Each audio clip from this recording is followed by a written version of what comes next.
कभी बाइबल पढ़ते हुए ये सवाल मन में आया है कि पुराने नियम के आखिरी पन्ने और नए नियम के पहले पन्ने, इनके बीच आखिर हुआ क्या?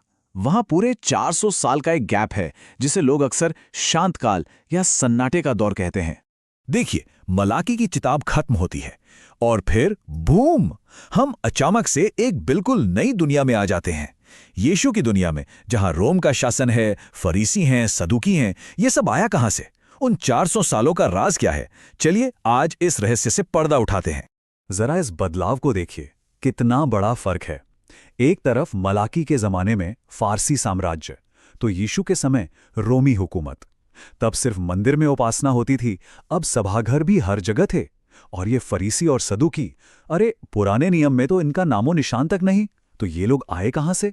ऐसा लगता है जैसे पूरी की पूरी दुनिया ही पलट गई हो। तो फिर इसे शांत काल या साइलेंट पीरियड कहते क्यों हैं? देखिए, ये भविष्यवाणी का शांत काल था, इतिहास का नहीं। इसका मतलब ये कि परमेश्वर ने उस दौर में कोई नया भविष्यवक्ता नहीं भेजा, लेकिन पर्दे के पीछे इतिहास इतनी तेजी से दौड़ रहा था कि आप सोच भी नहीं सकते। तो ये सन्नाटा असल में खालीपन नहीं था। एक लेखक ने क्या खूब कहा है, ये सन्नाटा वास्तव में एक धनुष की तैयारी थी।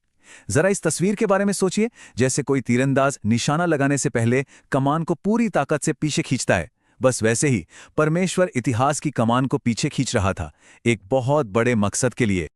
और इस कमान को खींचने वाली ताकत, वो था एक ऐसा तूफान जिसने दुनिया का नक्शा ही बदल दिया। नाम था सिकंदर महान, मैसेडोनिया का वो नौजवान विजेता जो सिर्फ जमीनें नहीं बल्कि लोगों के दिल और दिमाग भी जीतना चाहता था। सिकंदर अपने साथ एक पूरी की पूरी लहर लेकर आया, जिसे कहते हैं हेलेनाइजेशन, मतलब यूनानी संस्कृति का फैलाव। इसने एक नई आम भाषा दी, यूनानी, जो उस जमाने की ग्लोबल लैंग्वेज बन गई। इसने सोचने का एक नया तरीका दिया, तर्क और फिलॉसफी। और इसने जीने का एक नया स्टाइल भी दिया, जिम्नेशियम, थिएटर, सब कुछ। लेकिन सिकंदर की मौत के बाद एक बहुत बड़ा पावर वैक्यूम बन गया और बेचारा यहूदिया दो बड़ी ताकतों के बीच सैंडविच बन गया। एक तरफ मिस्र के तौलमी, दूसरी तरफ सीरिया के सल्यूकस। और सदियों तक ये जमीन लड़ाई का मैदान बनी रही। तो सवाल फिर वही है, इतनी उथल-पुथल, इतनी लड़ाई, इस सब हंगामे ने नए नियम की दुनिया को आखिर बनाया कैसे? इस केओस में से कुछ नया कैसे पैदा हुआ? और जवाब बड़ा दिलचस्प है। इसी उथल-पुथल के बीच में से ही वो सारी चीजें निकली जो हमें नए नियम में दिखती हैं। फरीसी और सदुकी जैसे ग्रुप्स बने जो अपनी यहूदी पहचान को बचाने की कोशिश कर रहे थे। लोगों ने स्थानीय पूजा और पढ़ाई के लिए सभाघर बनाने शुरू कर दिए। और बहुत ज़रूरी बात, पहली बार पुराने नियम का यूनानी में अनुवाद हुआ, जिसे सेप्टुअजिंट कहते हैं।